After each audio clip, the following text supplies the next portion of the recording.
जादुई सोने और चांदी के लहंगे। किसी गांव में सौम्या अपनी सौतेली माँ रेशमा के साथ रहती थी। रेशमा बहुत ही मक्कार और मतलबी औरत थी। वो सौम्या से सारा दिन घर का काम करवाती थी और उसको रात में बचा कुचा बासी खाना देती थी। इसी तरह दुखों से भरे सौम्या की जिंदगी कट रही थी। एक दिन सौम्या की सहेली अंजलि की शादी थी, लेकिन सौम्या के पास पहनने के लिए कपड़े नहीं थे। इसलिए वो रेशमा के पास जाती है और कपड़ों की मांग करती है। माँ, मेरे पास एक भी कपड़े नहीं है और जो भी कपड़े हैं सब फटे पुराने हैं। कृपया मुझे अंजलि की शादी में पहनने के लिए एक लहंगा दिलवा दो। अरे, तुझ जैसे भिखारन को लहंगा चाहिए? तेरा बाप यहाँ पर पैसों से भरा बक्सा थोड़े ना छोड़ कर गया है जो मैं तेरी हर फरमाइश पूरी करती फिरूं। चल भाग यहाँ से। सुबह सुबह मेरा दिमाग मत खराब कर और जाकर घर का सारा काम खत्म कर, वरना मार मार के तेरी खाल खींच लूंगी। सौम्या उदास होकर घर के कामों में लग जाती है। सौम्या अपना एक पुराना सा फटा हुआ लहंगा कैसे न कैसे सिलकर उसको तैयार कर लेती है और उसको धोकर डाल देती है ताकि वो उसको अंजलि की शादी में पहनकर जा सके। लेकिन शाम को जब वो लहंगा पहनने के लिए अपना लहंगा छत से उतारने जाती है तो वो देखती है कि लहंगा वहाँ से गायब है। इसलिए सौम्या उदास मन से अपने गंदे संदे कपड़ों में ही अंजलि की शादी में चली जाती है। शादी में आए सभी लोग सौम्या पर बहुत हंसते हैं। वो सब देखकर सौम्या और भी ज्यादा दुखी हो जाती है और वो अपने गांव के पास वाली नदी के पास आकर बैठ जाती है और रोने लगती है। भगवान जी, आप मेरे साथ ऐसा क्यों कर रहे हो? क्यों कोई मुझसे प्यार नहीं करता? सभी मेरी गरीबी का मजाक उड़ाते हैं। अगर आज मेरे माँ बाप जिंदा होते तो मुझे ये दिन ना देखना पड़ता। आपने मुझसे मेरे माँ बाप को क्यों छीन लिए? मेरे माँ बाप को मेरे पास वापस भेज दो ना। मैं सौतेली माँ के साथ नहीं रहना चाहती। वो मुझ पर बहुत अत्याचार करती है। वो घर का सारा काम करवाती है और मुझे काम करवाने के बाद बचा कुचा बासी खाना देती है और छोटी सी गलती हो जाने पर बहुत मारती है। मुझसे ये सब बर्दाश्त नहीं होता। ऐसा मत करो भगवान मेरे साथ। इतना कहकर सौम्या रोने लग जाती है। वहीं से एक परी गुजर रही थी। परी जैसे ही सौम्या को रोता देखती है तो परी को सौम्या पर दया आ जाती है और परी सौम्या से बोलती है, अरे बेटी, तुम रो क्यों रही हो?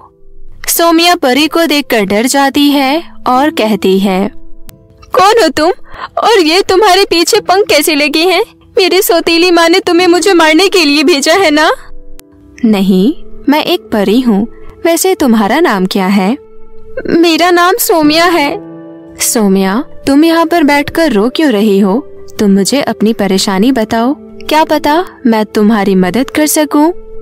परी के इतना कहते ही सौम्या परी को सारी बात बताती है। तभी परी अपने जादू से सौम्या को 2 सोने और चांदी के लहंगे देती है। सौम्या, ये जादुई सोने और चांदी के लहंगे हैं। ये लहंगे तुम्हारी ख्वाहिश पूरी करेंगे। अब तुम खुशी खुशी इन लहंगों को लेकर अपने घर जाओ। सौम्या खुशी खुशी उन जादुई सोने और चांदी के लहंगों को लेकर अपने घर आ जाती है और दोनों लहंगों को छुपाकर अपने अलमारी में रख देती है। रात हो चुकी थी। रेशमा बहुत गुस्से में थी क्योंकि आज घर में खाना नहीं बना था, इसलिए वो बहुत तेज से चिल्ला रही थी। अरे, कहाँ मर गई करमजली? घर में खाना भी बनाना है। तभी वहाँ पर सौम्या आ जाती है। तुझे पता नहीं है कि अभी तक घर में खाना भी नहीं बना है? माँ, मैंने आपको बताया था ना, आज मेरी सहेली अंजलि की शादी है। मैं वहीं गई थी।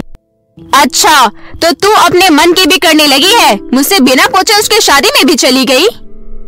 इतना कहकर रेशमा सौम्या को खींचकर चाटा मारती है। माँ, मुझे मत मारो ना, मैं अभी जाकर आपके लिए खाना बनाती हूँ।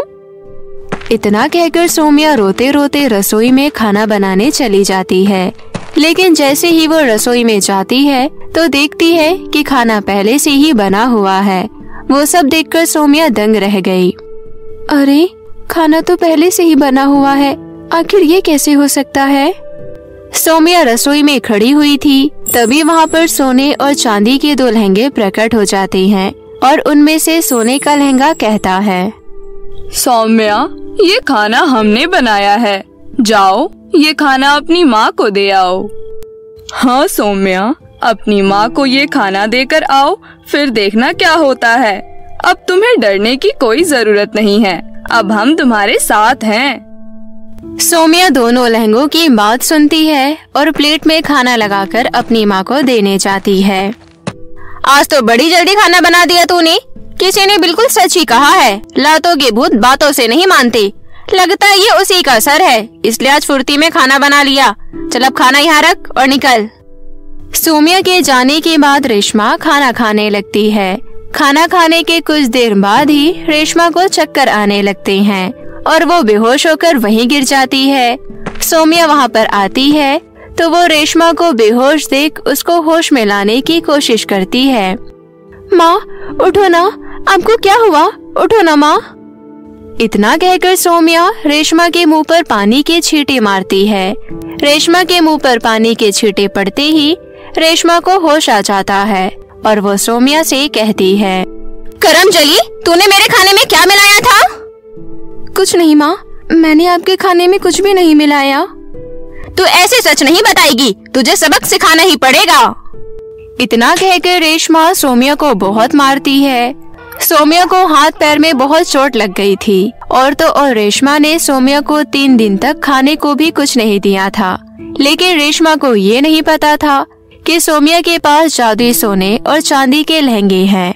सोम्या लहंगों की मदद से ही खा पी रही थी। लेकिन एक दिन रेशमा सोम्या को लहंगों से चीजें मांगते देख लेती है। जादुई सोने का लहंगा, मुझे कुछ कपड़े दे दो, मेरे सारे कपड़े फट गए हैं। और चांदी का लहंगा, तुम मुझे कुछ अच्छा सा खाने को दे दो। अरे ये तो जादुई लहंगे लग रहे हैं और सोम्या इनसे किसी भी चीज की मांग कर रही है, तो ये लहंगे उसको ला कर दे रहे हैं। क्यों ना अगर मैं इन लहंगों को चुरा लूं, तो मैं जादुई लहंगा से बहुत सारा सोना चांदी मांग सकती हूँ और अमीर हो सकती हूँ। इतना सोचकर रेशमा अगले दिन रात में सोम्या के कमरे में से दोनों लहंगे चुरा लेती है और अपने कमरे में अलमारी में जाकर रख देती है। अगले दिन सुबह सोम्या दोनों जादुई लहंगों को अपनी अलमारी में ना पाकर बहुत दुखी होती है। अरे मेरे दोनों जादुई लहंगे कहाँ हैं? इधर रेशमा अपने कमरे में दोनों लहंगों को अलमारी में से निकालती है और उनसे कहती है, सोने और चांदी के लहंगों, तुम दोनों मुझे भर भर के सोना चांदी दो। रेशमा के इतना कहते ही दोनों लहंगों में से बहुत सारे पत्थर निकलते हैं और रेशमा को मारने लग जाते हैं। रेशमा डर के मारे भागते भागते सोम्या के कमरे में पहुंचती है और साथ में वो दोनों लहंगे भी उसके पीछे पीछे आते हैं। सोम्या, मुझे बचा लो, मैंने लालच में आकर तुम्हारे दोनों जादुई लहंगे चुरा लिए। मैंने इनसे बहुत सारे सोने चांदी मांगे, लेकिन इसमें से बहुत सारे पत्थर निकले और मुझे मारने लगे। तुम इनसे कहकर मुझे बचा लो ना, मुझे बहुत दर्द हो रहा है। सौम्या, तुम इसे मत बचाओ, ये तुम्हारे साथ बहुत ज्यादा अत्याचार करती है, ये इसी लायक है। हाँ सौम्या, ये इसी लायक है। नहीं, तुम दोनों मेरी माँ को माफ कर दो, आखिर ये तो मेरी माँ ही है ना, और इनके अलावा इस दुनिया में मेरा कोई नहीं है। तुम इन्हें पहले जैसा कर दो। सोम्या के इतना कहते ही दोनों लहंगे अपनी शक्ति से रेशमा को पहले जैसा कर देते हैं। सोम्या बेटी, तुम्हारा बहुत बहुत शुक्रिया। मैंने तुम्हारे ऊपर बहुत अत्याचार किया। मुझे पता है मैं माँ कहलाने के लायक नहीं हूँ, मुझे माफ कर दो बेटी। कोई बात नहीं माँ, गलती हर इंसान से होती है, मैं आपको माफ करती हूँ।